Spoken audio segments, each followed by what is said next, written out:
হযরত ঈসা আলাইহিস সালাতু ওয়াস সালাম তার সঙ্গীদেরকে নিয়ে একদিন যাইতেছেন রাস্তার মধ্যে।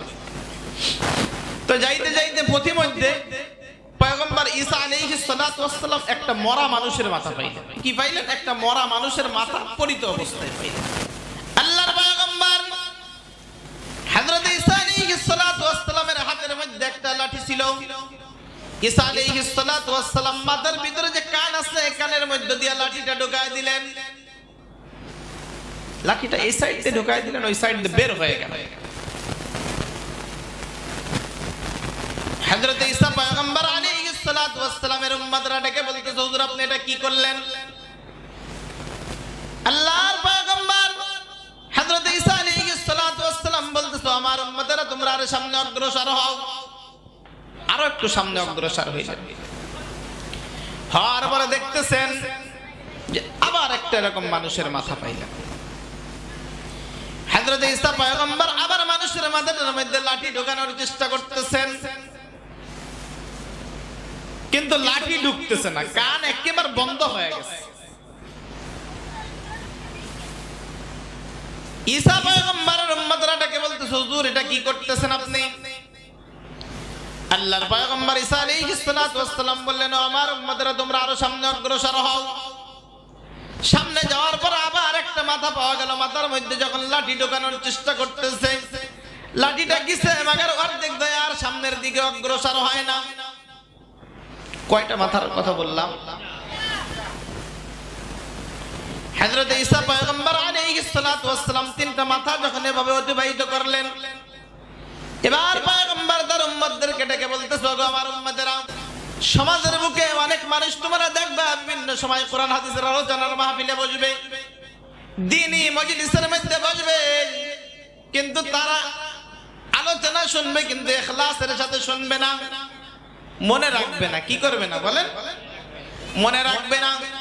হযরত ঈসা পয়গম্বর বলেন, প্রথম নাম্বার যেই মাথাটার মধ্যে আমি লাঠি দিয়ে দিলাম, এর অভ্যাস ছিল সমাজের মধ্যে এক শ্রেণীর মানুষ আপনারা দেখতে পাবেন, যারা এক কান দিয়ে কুরআনুল কারীমের আলোচনা শুনে অপর কান দিয়ে বের করে দেয়। ঈসা আলাইহিস সালাতু ওয়াস সালাম বলেন, এই লোকটা সমাজের মধ্যে কোরআন হাদিসের আলোচনা শুনতো বটে, কিন্তু এই কান দিয়ে শুনতো ওই কান দিয়ে বের করে দিত, এই জন্য লাঠিটা তার মাথা দিয়ে চলে গেছে। কথাকে বুঝতে পারতেছেন আপনারা? নাম্বার 2,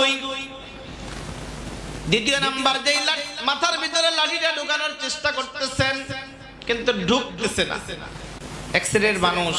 আপনাদের এলাকায় কিন্তু খুব কম, আমাদের এলাকায় বেশি। এখনো হয়তো আশপাশে চায়ের স্টলে ঘুরতেছে, এরকম আছে না? এরা কি করে? এরা শোনে না, কানে কি করে না, শোনে না। ঈসা পয়গম্বর বলেন, এই লোকটার মাথার ভিতরে যখন আমি লাঠি দিলাম, এ তো জীবনে কোনোদিন কোরআন হাদিসের আলোচনা শোনে না।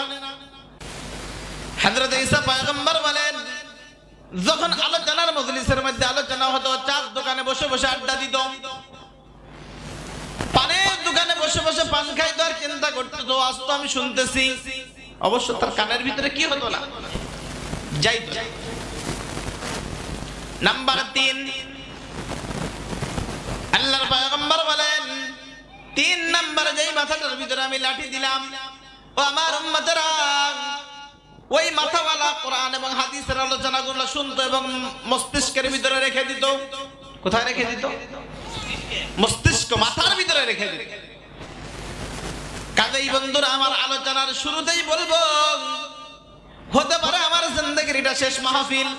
কি বলেন? হতে পারে না? বাড়ি যাইতে পারবো, গ্যারান্টি দিতে পারবেন? কে কে বাড়ি যাইতে পারবেন, গ্যারান্টি দিতে পারবেন? বলেন তো যতদূর পারবো। না না। কাজেই যে অবস্থার ভিতরে আল্লাহ রাব্বুল আলামিন রেখেছেন, এই অবস্থার ভিতরে সর্বপ্রথম কি করতে হবে? আল্লাহ পাকের শুকরিয়া আদায় করতে হবে। বলেন আলহামদুলিল্লাহ।